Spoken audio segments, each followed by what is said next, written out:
नमस्कार, स्वागत है आप सभी का। सुबह की बड़ी खबर आप देख रहे हैं और आपके साथ मैं हूं पुनीत। सुबह की बड़ी खबर में सबसे पहले अहम खबर की बात करेंगे। कोरोना संकट के बीच आज से संसद का मॉनसून सत्र शुरू होने जा रहा है। कोरोना महामारी के बीच ये पहला मौका है जब संसद बैठेगी और ऐसे में इसमें कई बदलाव भी किए गए हैं। 1 अक्टूबर तक चलने वाले मॉनसून सत्र में सोशल डिस्टेंसिंग के साथ कोरोना से बचाव के अन्य उपायों के पालन करने का इंतजाम किया गया है। सोशल डिस्टेंसिंग का ख्याल रखते हुए लोकसभा और राज्यसभा की टाइमिंग अलग अलग रखी गई है। राज्यसभा सुबह 9 बजे से दोपहर 1 बजे तक चलेगी, वहीं लोकसभा दोपहर 3 बजे से शाम 7 बजे तक चलेगी। हालांकि आज के लिए लोकसभा की कार्यवाही फर्स्ट हाफ यानी कि सुबह 9 बजे से दोपहर 1 बजे तक होगी, वहीं राज्यसभा की कार्यवाही दोपहर 3 बजे से शाम 7 बजे तक चलेगी।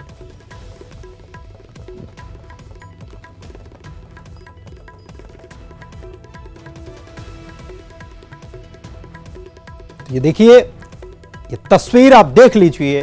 कोरोना काल में संसद का मॉनसून सत्र शुरू जो हो चुका है, तो किस तरीके से यहां सोशल डिस्टेंसिंग का ध्यान रखा गया।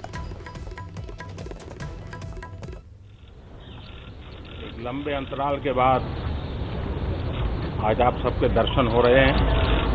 आप सब कुशल है ना? कोई संकट तो नहीं आया ना आपके परिवार में भी? चलिए, ईश्वर आपको सलामत रखे। एक विशिष्ट वातावरण में संसद का मानसून सत्र आज प्रारंभ हो रहा है। कोरोना भी है, कर्तव्य भी है और सभी सांसदों ने कर्तव्य का रास्ता चुना है। मैं सभी सांसदों को इस पहल के लिए बधाई देता हूं, अभिनंदन करता हूं और धन्यवाद भी करता हूं। बजट सत्र समय से पहले ही रोकना पड़ा था। इस बार भी दिन में 2 बार, एक बार राज्यसभा, एक बार लोकसभा, समय भी बदलना पड़ा है। सैटरडे संडे भी इस बार कैंसिल कर दिया गया है, लेकिन सभी सदस्यों ने इस बात को भी स्वीकार किया है, स्वागत किया है और कर्तव्य पथ पर आगे बढ़ने का फैसला किया है। इस सत्र में कई महत्वपूर्ण निर्णय होंगे, अनेक विषयों पर चर्चा होगी और हम सबका अनुभव है कि लोकसभा में जितनी ज्यादा चर्चा होती है, जितनी गहन चर्चा होती है, जितनी विविधताओं से भरी चर्चा होती है, उतना सदन को भी, विषय वस्तु को भी और देश को भी बहुत लाभ होता है। कि भारत का संविधान मात्र एक कानूनी दस्तावेज नहीं है, बल्कि देश के सामाजिक आर्थिक परिवर्तन के लिए मैग्ना कार्टा के समान है। अपने लंबे राजनीतिक जीवन में स्वर्गीय प्रणब मुखर्जी ने देश के राजनीतिक घटनाक्रमों का अवलोकन ही नहीं किया, बल्कि उसमें सक्रिय भूमिका भी निभाई। कालांतर में अपने दीर्घ अनुभवों, विशद ज्ञान को उन्होंने पुस्तक के माध्यम से हमारे साथ साझा किया। ये पुस्तकें वर्तमान भारत के राजनीतिक और आर्थिक इतिहास के दस्तावेज हैं। लोकतंत्र, संविधान और राजनीति को लेकर साझा किए गए उनके विचार आने वाले समय में हमें मार्गदर्शन करेंगे। श्री प्रणब मुखर्जी का निधन नई दिल्ली में 31 अगस्त 2020 को 84 वर्ष की आयु में हुआ। माननीय सदस्यगण, मुझे सभा को अपने साथी श्री एच. बसंत कुमार और विख्यात गायक पंडित जसराज तथा 13 पूर्व संसद सदस्यों की दुखद मृत्यु के बारे में भी सूचित करना है। श्री एच बसंत कुमार तमिलनाडु के कन्याकुमारी संसदीय क्षेत्र में वर्तमान सदस्य थे। श्री एच बसंत कुमार रसायन उर्वरक संबंधी संसदीय स्थायी समिति के सदस्य, इससे पूर्व वह 2 कार्यकाल के लिए तमिलनाडु विधानसभा के सदस्य भी रहे। श्री एच बसंत कुमार का निधन तमिलनाडु के चेन्नई में 28 अगस्त 2020 को 70 वर्ष की आयु में हुआ। पंडित जसराज जी एक सुप्रसिद्ध शास्त्रीय गायक और भारत में लब्ध प्रतिष्ठित सांस्कृतिक दूतों में से एक थे। पंडित जसराज ने हिंदुस्तानी शास्त्रीय संगीत को अपने स्वर के माध्यम से पूरे विश्व में पहुंचाने के लिए अपना जीवन समर्पित कर दिया। पंडित जसराज को हिंदुस्तानी शास्त्रीय संगीत में उनके योगदान के लिए वर्ष 1975 में पद्मश्री, वर्ष 1990 में पद्म भूषण, वर्ष 2000 में पद्म विभूषण पुरस्कार दिया गया। साथ ही भारत सरकार ने उन्हें संगीत नाटक अकादमी पुरस्कार से भी विभूषित किया। पंडित जसराज का निधन 90 वर्ष की आयु में संयुक्त राज्य अमेरिका के न्यू जर्सी में 17 अगस्त 2020 को हुआ। श्री गुरदास सिंह बादल पंजाब के फजिल्का संसदीय निर्वाचन क्षेत्र से 5वीं लोकसभा के सदस्य थे। श्री गुरदास सिंह बादल वर्ष 1967 से 1969 तक पंजाब विधान परिषद के सदस्य थे। श्री गुरदास सिंह बादल का निधन पंजाब के मोहाली में 15 मई 2020 को 88 वर्ष की आयु में हुआ। डॉक्टर नेपाल सिंह सोली लोकसभा के सदस्य थे, जो उत्तर प्रदेश के रामपुर संसदीय निर्वाचन क्षेत्र का प्रतिनिधित्व करते थे। वह नियम समिति, मानव संसाधन विकास संबंधी समिति, अन्य पिछड़े वर्गों के कल्याण संबंधी समिति के सदस्य रहे। इससे पूर्व डॉक्टर नेपाल सिंह उत्तर प्रदेश विधान परिषद में 5 कार्यकाल के लिए सदस्य थे और उन्होंने उत्तर प्रदेश सरकार में माध्यमिक शिक्षा और भाषा मंत्री के रूप में कार्य किया। वे उत्तर प्रदेश विधान परिषद में विपक्ष के नेता थे। डॉक्टर नेपाल सिंह का निधन उत्तर प्रदेश के मुरादाबाद में 22 मई 2020 को 79 वर्ष की आयु में हुआ। श्री अजीत जोगी 12वीं लोकसभा के सदस्य थे, जिन्होंने मध्य प्रदेश के रायगढ़ संसदीय निर्वाचन क्षेत्र का प्रतिनिधित्व किया। 14वीं लोकसभा में छत्तीसगढ़ के महासमुंद संसदीय निर्वाचन क्षेत्र का प्रतिनिधित्व किया। श्री अजीत जोगी 2 कार्यकाल के लिए राज्यसभा के सदस्य रहे तथा राज्यसभा की उपसभापति तालिका के सदस्य थे। श्री जोगी विज्ञान प्रौद्योगिकी संबंधी समिति तथा पर्यावरण वन संबंधी समिति के सभापति थे तथा कई संसदीय समितियों के सदस्य भी रहे। श्री अजीत जोगी छत्तीसगढ़ विधानसभा के वर्तमान सदस्य थे तथा वे वर्ष 2000 से 2003 तक नवनिर्मित राज्य छत्तीसगढ़ के पहले मुख्यमंत्री थे। वो 4 कार्यकाल के लिए छत्तीसगढ़ विधानसभा के सदस्य भी रहे। श्री अजीत जोगी जी का निधन छत्तीसगढ़ के रायपुर में 29 मई 2020 को 74 वर्ष की आयु में हुआ। श्री पी नामग्याल 7वीं, 8वीं और 11वीं लोकसभा के सदस्य थे, जिन्होंने लद्दाख संघ राज्य क्षेत्र के लद्दाख संसदीय निर्वाचन क्षेत्र का प्रतिनिधित्व किया। वो 8वीं लोकसभा के दौरान भूतल परिवहन और संसदीय कार्य मंत्रालय में उप मंत्री तथा रसायन पेट्रो रसायन मंत्रालय तथा संसदीय कार्य मंत्रालय में राज्य मंत्री थे। वह प्राक्कलन समिति, सरकारी आश्वासन संबंधी समिति के सदस्य थे। इससे पहले वो 3 कार्यकाल के लिए पूर्व जम्मू कश्मीर विधान परिषद के सदस्य थे तथा उन्होंने वर्ष 2007 में परिषद के कार्यवाहक सभापति के रूप में भी कार्य किया। श्री पी नामग्याल का निधन लद्दाख संघ राज्य क्षेत्र के लेह में 1 जून 2020 को 82 वर्ष की आयु में हुआ। श्री पारसनाथ यादव 12वीं और 14वीं लोकसभा के सदस्य थे, जो उत्तर प्रदेश के जौनपुर संसदीय निर्वाचन क्षेत्र का प्रतिनिधित्व करते थे। व सरकारी उपकरणों संबंधी समिति, श्रम संबंधी समिति के सदस्य थे। श्री यादव उत्तर प्रदेश विधानसभा के वर्तमान सदस्य थे तथा इससे पूर्व 5 कार्यकाल के लिए उत्तर प्रदेश विधानसभा के सदस्य रहे। वह उत्तर प्रदेश सरकार में लोक उद्यम, अतिरिक्त ऊर्जा सेवा मंत्री तथा शिक्षा मंत्री थे। श्री पारसनाथ यादव का निधन उत्तर प्रदेश के जौनपुर में 12 जून 2020 को 71 वर्ष की आयु में हुआ। श्री माधव राव पाटिल 12वीं लोकसभा के सदस्य थे, जो महाराष्ट्र के नासिक संसदीय निर्वाचन क्षेत्र का प्रतिनिधित्व करते थे। श्री माधवराव पाटिल वाणिज्य संबंधी समिति के सदस्य थे। श्री माधवराव पाटिल का निधन महाराष्ट्र के नासिक में 14 जून 2020 को 80 वर्ष की आयु में हुआ। श्री हरिभाव माधव जावले 14वीं और 15वीं लोकसभा के सदस्य थे, जो महाराष्ट्र के जलगांव संसदीय निर्वाचन क्षेत्र का प्रतिनिधित्व करते थे।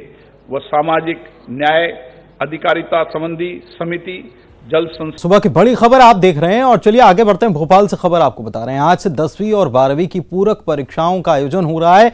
हाई स्कूल से 1,37,912 और हायर सेकेंडरी से 1,21,645 छात्र शामिल होंगे। इसके अलावा हायर सेकेंडरी के भी व्यावसायिक हायर सेकेंडरी जो है, इससे 2,714 छात्र इस पूरक परीक्षा में शामिल होने वाले हैं। ब्लॉक और जिला स्तर पर बाकायदा परीक्षा केंद्र बनाए गए हैं और 22 सितंबर तक ये पूरक परीक्षाएं चलेंगी। सोशल डिस्टेंसिंग के साथ ये परीक्षा होगी। मास्क लगाना आवश्यक रखा गया है। सारे कोरोना काल में जो नियम कायदे हैं उनका पालन करना अनिवार्य होगा छात्रों के लिए। जितेंद्र हमारे सहयोगी हमारे साथ लाइव जुड़े हुए हैं, इस खबर पर उनसे बात करते हैं। जितेंद्र, बड़ी संख्या में छात्र इसमें शामिल हो रहे हैं, क्या तैयारियां की गई हैं, वक्त क्या तय किया गया? 22 तारीख तक ये परीक्षाएं चलनी है। बिल्कुल पुनीत, जो परीक्षा का समय है वो शुरू हो चुका है। 9 बजे से सभी जो परीक्षा केंद्र है वहाँ पर परीक्षा शुरू कर दी गई है और 8:30 बजे तक छात्रों को जो परीक्षा केंद्र है वहाँ पर प्रवेश दिया जा रहा था। तो कह सकते हैं लगभग 2.5 लाख 10वीं और 12वीं की जो परीक्षार्थी हैं वो परीक्षा दे रहे हैं और ये सप्लीमेंट्री परीक्षा आयोजित हो चुकी है। तो कह सकते हैं कि 9 बजे से लेकर 12 बजे तक ये एग्जाम बच्चे दे सकते हैं। इसके अलावा 22 सितंबर तक एग्जाम लगातार चलेंगे और इसके पहले सभी बच्चों की थर्मल स्क्रीनिंग की गई, उन्हें सैनिटाइज किया गया, मास्क वगैरह चेक किए गए, उसके बाद उन्हें परीक्षा केंद्रों में प्रवेश कराया गया। तो कह सकते हैं कड़ी सुरक्षा के बीच भी ये परीक्षा आयोजित की जा रही है। शुक्रिया आपका जितेंद्र इस जानकारी के लिए। और चलिए आगे बढ़ते हैं, अगली खबर की बात करते हैं। मुख्यमंत्री शिवराज सिंह चौहान लगातार दौरे कर रहे हैं, उपचुनाव सामने हैं, इसीलिए उनके दौरे लगातार हो रहे हैं। रोजाना उनका दौरा हो रहा है। आज फिर वे मुंगावली और मेहगांव जाएंगे, दौरा करेंगे और यहां पर दौरा करने के बाद कहा यह भी जा रहा है कि यहां कोई सौगात भी वो दे सकते हैं। शरद हमारे सहयोगी हमारे साथ फोन लाइन पर जुड़े हुए हैं, उनसे बात करते हैं। शरद, मुख्यमंत्री उपचुनाव में पूरी तरीके से मुख्यमंत्री ने अपने आप को झोंक दिया और ये बात उन्होंने कह दी थी जब बीजेपी की मीटिंग हुई थी।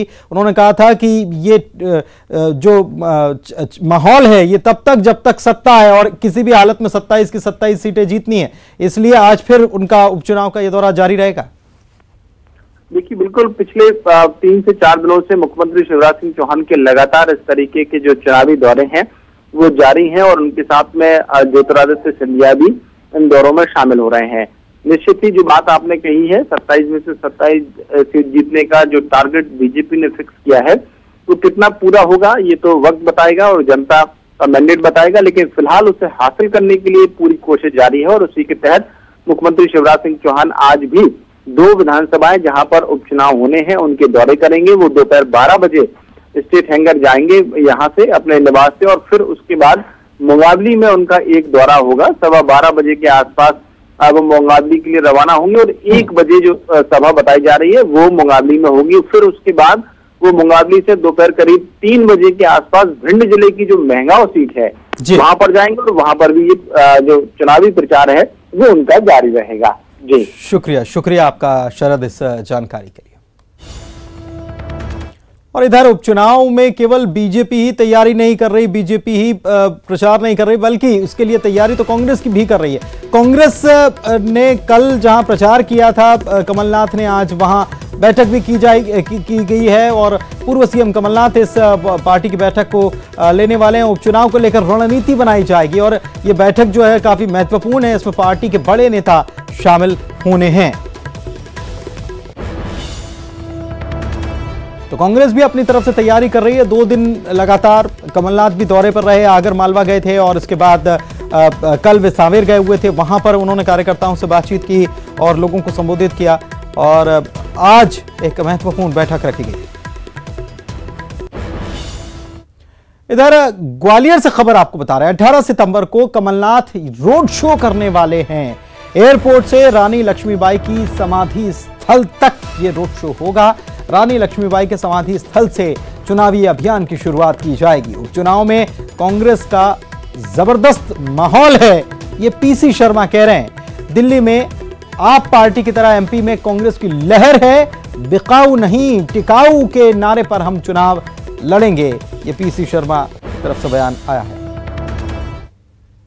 जैसा 84 में कांग्रेस का था, जब हम मध्य प्रदेश में 40 सीटें कांग्रेस लोकसभा जीती थी, जैसा 80 में था, या जैसा आप पार्टी का दिल्ली के अंदर था जहाँ बीजेपी का समावेश हो गया था, यहाँ 27 सीटों पे कांग्रेस का वैसे ही माहौल है, इसलिए 27 सीटें जीतेंगी और हमारा नारा वही है कि बिकाऊ नहीं टिकाऊ चाहिए और गद्दारों की नहीं कमलनाथ जी की सरकार चाहिए। चलिए आगे बढ़ते हैं। विधानसभा सचिवालय ने सभी कलेक्टर्स को चिट्ठी लिखी है। विधानसभा सत्र से पहले विधायकों को कोविड टेस्ट रिपोर्ट भेजने के लिए कह दिया गया। सत्र से 5 दिन पहले कलेक्टर्स को यह रिपोर्ट भेजनी होगी। 21 सितंबर से विधानसभा का सत्र शुरू होना है और सत्र से पहले सर्वदलीय बैठक रखी गई है। बैठक में कोविड-19 प्रोटोकॉल को लेकर चर्चा की जाएगी। विधानसभा में विधायकों के बैठने को लेकर भी चर्चा की जाएगी।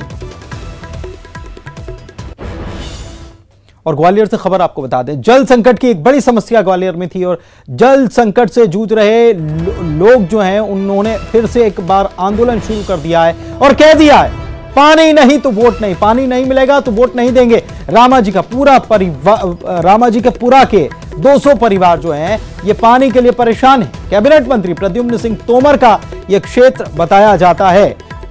और सुशील हमारे सहयोगी हमारे साथ फोन लाइन पे जुड़े हुए हैं। सुशील, चुनाव सामने है, सबको पता है, प्रद्युम्न सिंह तोमर कई बार कह चुके हैं कि मैं पानी की व्यवस्था करा दूंगा। याद है हमें कितनी दफा उन्होंने दौरे भी किए थे और लोगों को आश्वासन दिया था, लेकिन लोगों ने अब कह दिया कि पहले पानी दो तब वोट मिलेगा।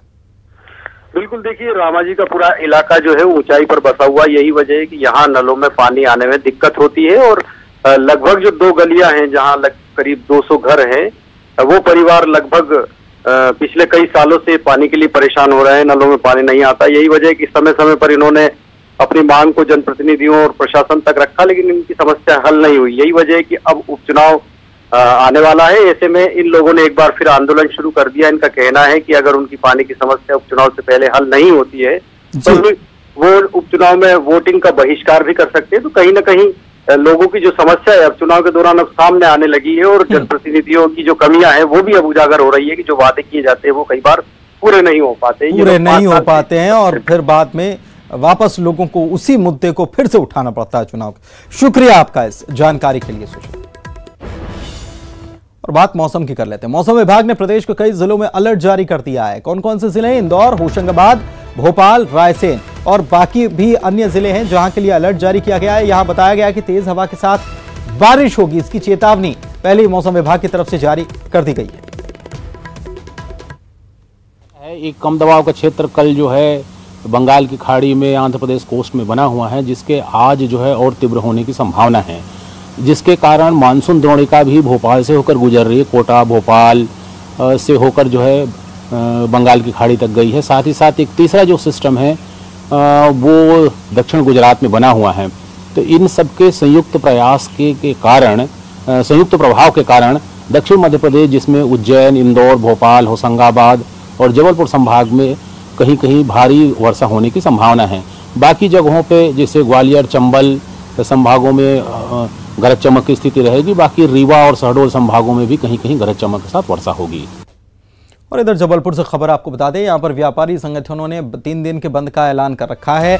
कोरोना संक्रमण की चेन को तोड़ने के लिए ये बंद रखा गया। सुबह 9 बजे से शाम 6 बजे तक दवा दुकानें जरूर खुलेंगी, लेकिन 3 दिन का ये बंद है, बाकी दुकानें नहीं खुलेंगी। सुबह 9 से शाम 6 बजे तक दवा दुकानों के खुलने का समय तय कर दिया गया।